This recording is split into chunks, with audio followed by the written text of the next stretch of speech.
수천 년간 계속된 전쟁이 마침내 끝나고 세 명의 형제가 온 세상을 나누어 가져야 하는 순간이 왔습니다. 그들 앞에는 하늘과 바다 그리고 저승이라는 세 개의 거대한 영역이 놓여 있었죠. 과연 그들은 어떤 선택을 했을까요?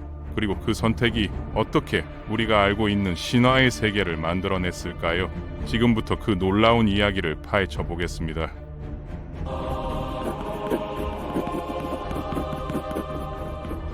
티탄과의 대전제의 막을 내린 그 순간을 상상해 보세요.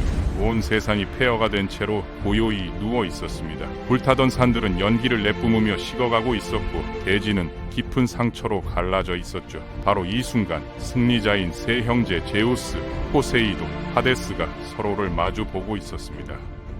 그런데 여기서 흥미로운 점이 있어요.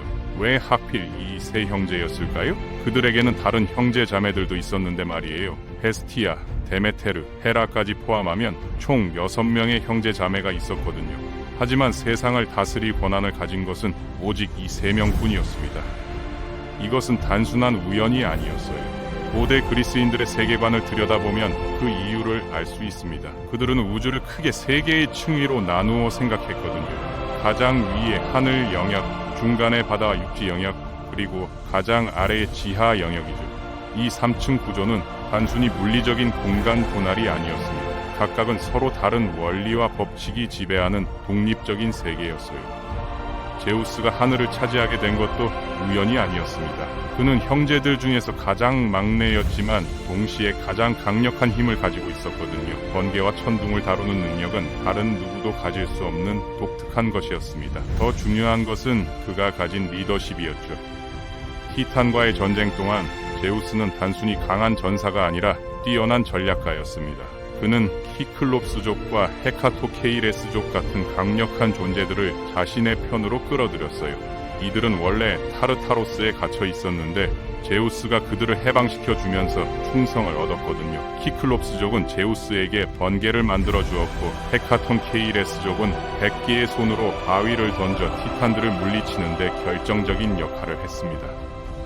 이런 경험을 통해 제우스는 중요한 교훈을 얻었어요.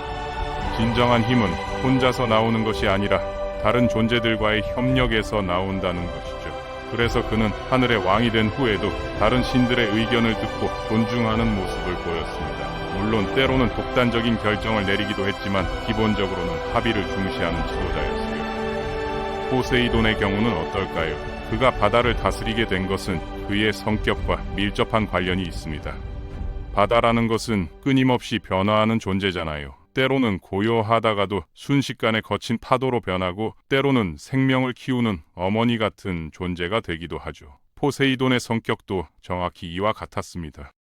고대 그리스의 기록들을 보면 포세이돈은 감정의 기복이 심한 신으로 묘사됩니다. 평소에는 관대하고 너그러웠지만 한번 화가 나면 걷잡을 수 없을 정도로 격렬해졌어요. 이런 성격은 바다의 변덕스러운 특성과 완벽하게 일치했습니다. 그래서 고대 그리스의 선원들은 항해를 떠나기 전에 반드시 포세이돈에게 제물을 바쳤거든요. 특히 흥미로운 것은 포세이돈과 말의 관계입니다. 그는 바다의 신이면서 동시에 말의 창조자이기도 했어요. 왜 바다의 신이 말을 만들었을까요? 이것은 고대 그리스인들의 독특한 사고방식을 보여주는 대목입니다. 그들에게 말은 단순한 동물이 아니라 자유와 힘의 상징이었거든요. 바다 위를 달리는 배와 육지를 달리는 말은 모두 인간에게 자유로운 이동을 가능하게 해주는 존재였죠.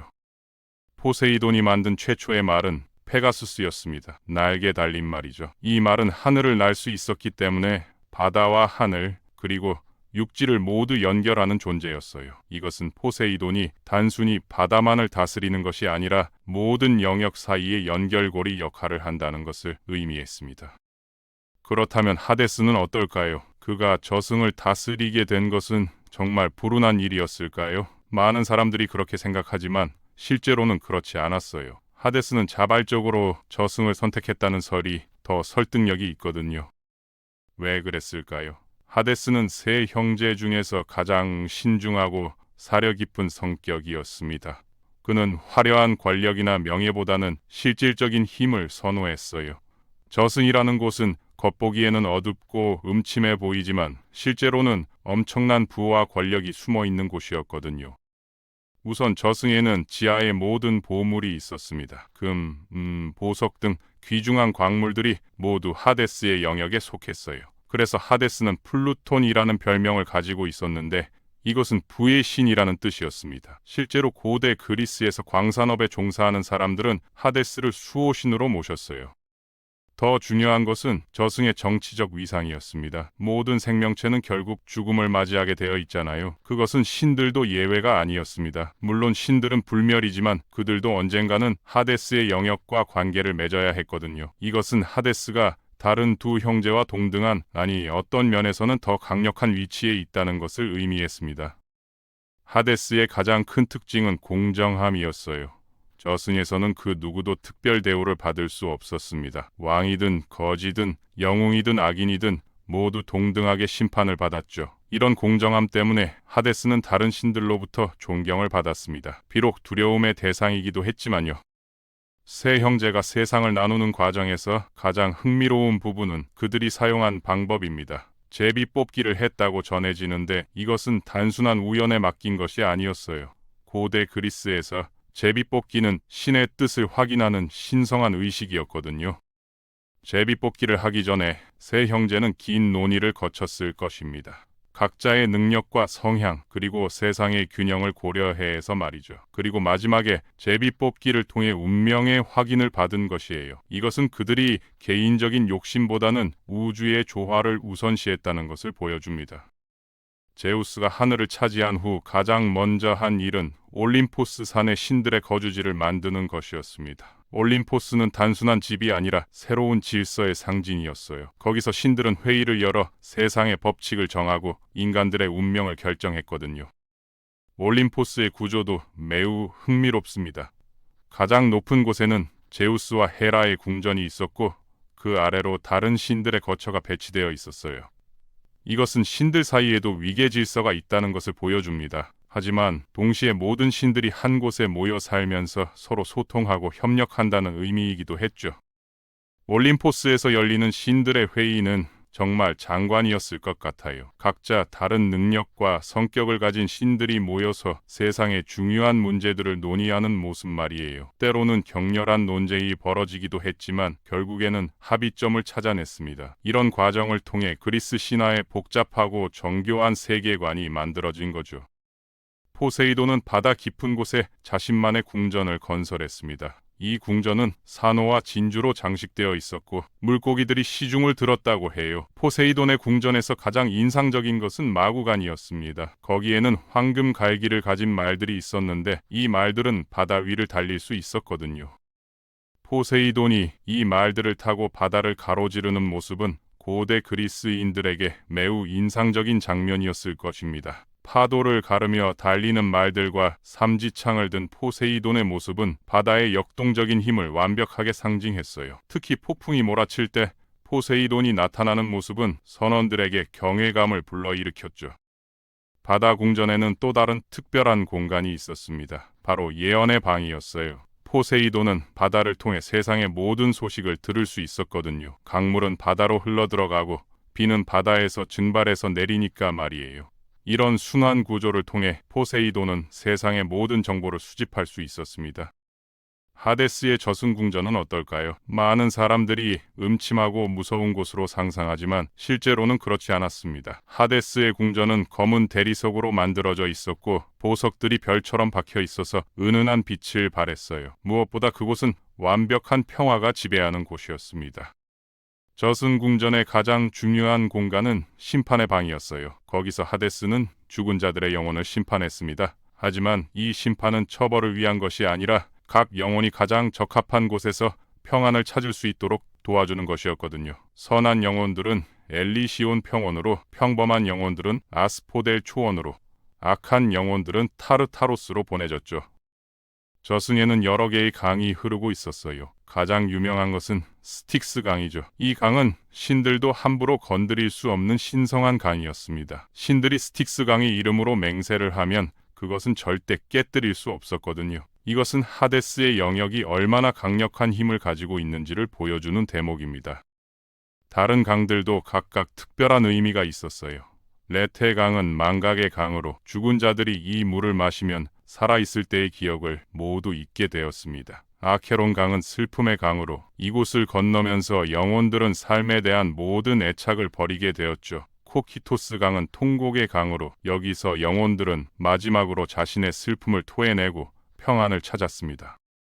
세 형제가 각자의 영역을 차지한 후 그들 사이의 관계는 어떻게 되었을까요? 많은 신화에서 그들이 서로 경쟁하고 갈등하는 모습이 그려지지만 기본적으로는 서로를 존중하고 협력하는 관계였어요.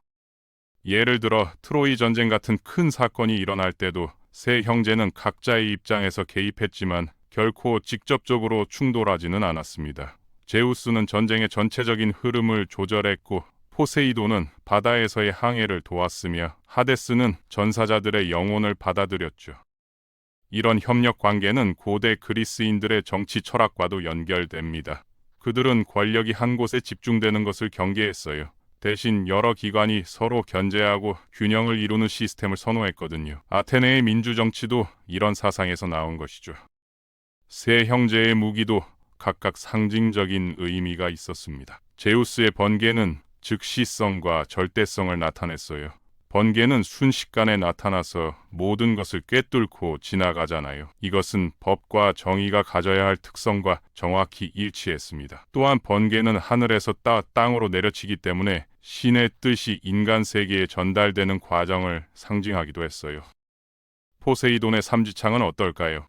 삼지창의 세 개날은 바다의 세 가지 측면을 상징했습니다. 생명을 키우는 바다, 길을 열어주는 바다, 그리고 심판하는 바다죠. 포세이돈이 삼지창을 땅에 내리치면 지진이 일어났는데 이것은 바다의 힘이 육지에까지 영향을 미친다는 것을 보여줍니다. 실제로 고대 그리스인들은 지진을 땅을 흔드는 자 포세이돈의 분노로 여겼어요.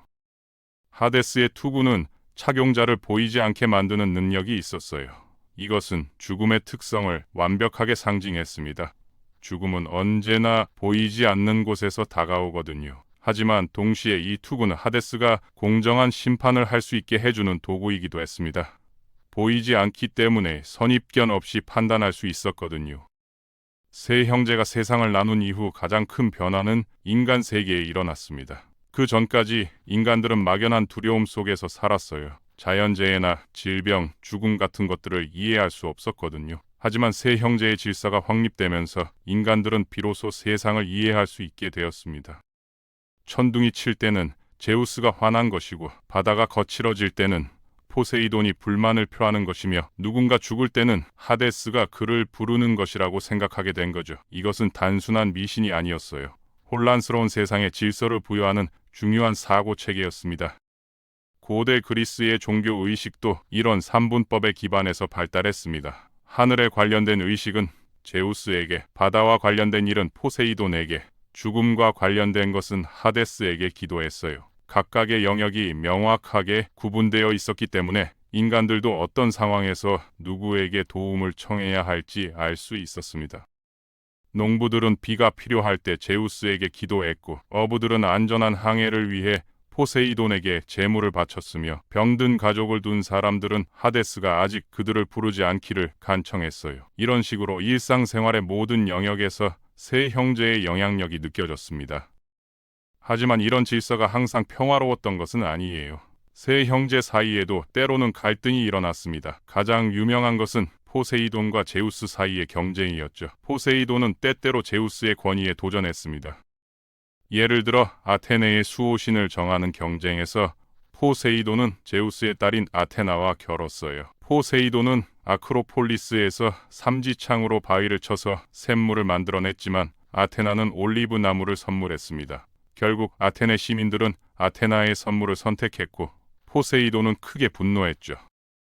이런 갈등들은 단순한 개인적 감정 때문이 아니었어요. 각자의 영역이 확장되면서 생기는 자연스러운 마찰이었습니다. 바다는 육지와 맞닿아 있고 하늘은 모든 것을 덮고 있으며 저승은 모든 생명의 최종 목적지였거든요. 완전히 독립적일 수는 없었던 거죠. 하지만 이런 갈등들은 항상 대화와 타협으로 해결되었습니다. 세 형제는 서로의 영역을 존중했고 큰 틀에서는 협력을 유지했어요. 이것이 그리스 신화가 다른 신화와 구별되는 중요한 특징 중 하나입니다. 절대적인 악역이나 완벽한 선역이 없다는 거죠. 시간이 흐르면서 세 형제의 영역은 점점 더 복잡하고 정교해졌습니다.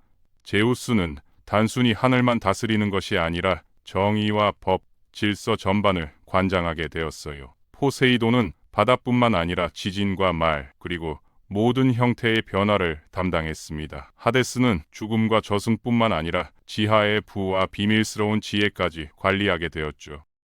이런 발전 과정에서 가장 흥미로운 것은 각 영역이 서로 영향을 주고받으면서 진화했다는 점입니다. 제우스의 정의는 포세이돈의 변화와 하데스의 공정함이 없었다면 완성될 수 없었을 거예요. 포세이돈의 창조력은 제우스의 질서와 하데스의 안정성이 뒷받침되어야 의미가 있었습니다. 하데스의 평화는 제우스의 보호와 포세이돈의 생명력이 있어야 가능했죠.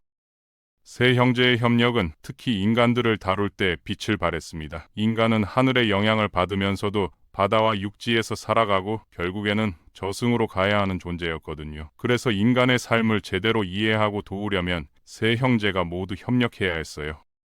예를 들어 영웅들의 모험담을 보면 이런 협력이 잘 드러납니다. 헤라클레스의 12가지 과업을 수행할 때도 제우스는 전체적인 방향을 제시했고 포세이돈은 바다에서의 모험을 도왔으며 하데스는 저승에서의 시험을 통과할 수 있게 해주었죠. 이런 식으로 세 형제는 각자의 영역에서 인간들을 돕고 시험하면서 그들이 성장할 수 있도록 이끌었습니다. 또 다른 흥미로운 점은 세 형제가 각각 다른 시간 개념을 다룬다는 것이에요. 제우스는 현재를 다스리는 신이었습니다. 번개는 순간적으로 나타나고 사라지잖아요. 그래서 제우스의 판단과 결정은 항상 현재 상황에 기반했어요. 포세이돈은 변화와 순환을 관장했기 때문에 미래를 내다보는 능력이 뛰어났습니다. 바다의 조수나 계절의 변화처럼 말이에요. 하데스는 과거를 기억하는 신이었어요. 죽은 자들의 기억과 역사를 보관하는 역할을 했거든요. 이런 시간적 분업도 매우 중요했습니다. 현재만 보면 근시안적이 되기 쉽고 미래만 보면 현실감을 잃기 쉬우며 과거에만 매달리면 발전이 없어지거든요. 하지만 세 형제가 협력하면 과거의 교훈을 바탕으로 현재를 올바르게 판단하고 미래를 준비할 수 있었어요. 세 형제의 성격 차이도 이런 역할 분담과 연결됩니다. 제우스는 결단력이 뛰어났어요. 복잡한 상황에서도 빠르게 판단을 내리고 행동에 옮겼습니다. 포세이돈은 창조성이 풍부했어요. 새로운 것을 만들어내고 변화를 이끄는 데 탁월했죠. 하데스는 인내심이 강했어요. 오랜 시간을 두고 기다리면서 상황을 지켜보는 능력이 뛰어났습니다.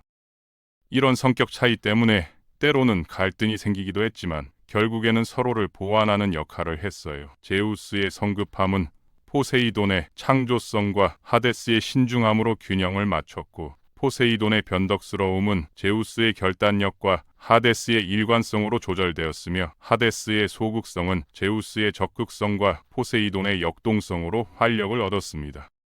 결국 세 형제가 만든 것은 단순한 영토 분할이 아니라 하나의 완전한 시스템이었습니다. 각 부분이 독립적이면서도 전체의 조화를 위해 기능하는 유기체적 질서였어요.